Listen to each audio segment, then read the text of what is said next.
Magandang araw po sa inyong lahat. Ngayon ay magluluto tayo ng masarap at simpleng pinakbit na sili na may tinapa. Samahan niyo ako hanggang matapos ang ating pagluluto.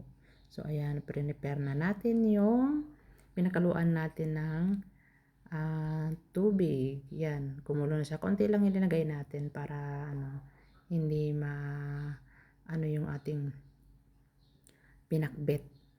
Dapat kaunti lang. So, linagay natin yung bawang, sibuyas, kamatis. So, ayan na sila.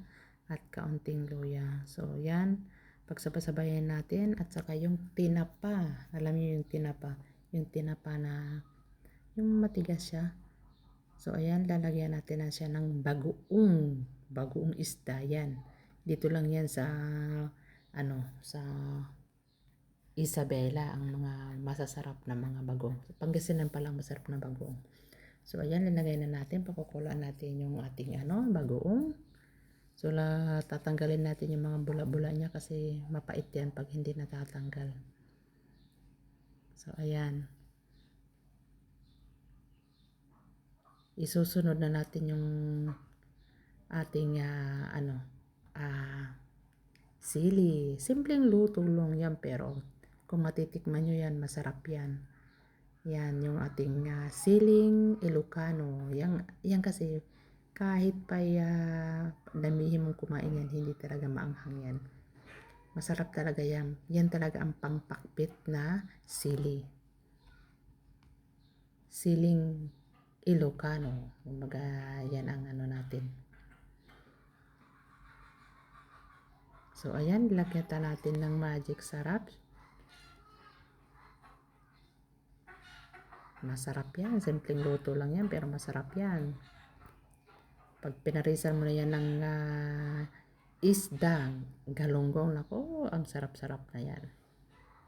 So maraming salamat po sa panonood. Kung nagustuhan ninyo ang video nito ay huwag kalimutang mag-like. So ayan, luto na siya. Yung ating pinakbit na sili. Mag-subscribe na, kita-kita po tayo sa susunod nating simpleng lutong bahay.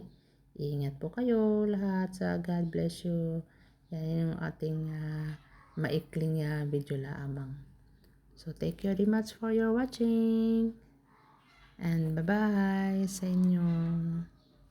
Yan, luto na siya. Kainan na. Tikman nyo guys. Try nyo magluto ng ganyang pinakbit. At talagang masarap yan. Lagyan nyo ng kaunting suka pala para hindi siya masyadong mapanis. Nilalagyan namin ng kaunting suka yan. So ready na. Wala nang gaanong sabaw. Pero masarap yan. Bye bye. Thank you very much.